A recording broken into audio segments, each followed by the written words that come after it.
Kulang yung sasen. Lagyan natin ng rock salt.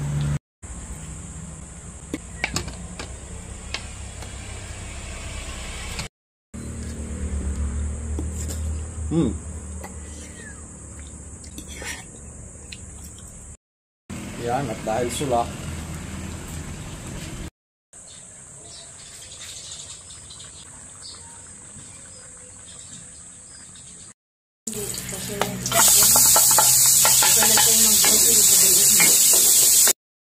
cooking oil, baka naman.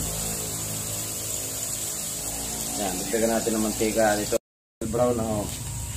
Dito natin yung manok. Kaya natin yung patatas na yun na binalatan. Habang sinasangkot sa ilagay natin yung pampasarap. Lahat ko na. Kami yung tambasan. Yan na rin natin. Damihan yung pamintang basag. Yan. Sinasangkot siya. Sabay na natin yung tomato. Siyempre, dahil gusto natin mabilis ang luto, takpan muna natin. Yan, at dahil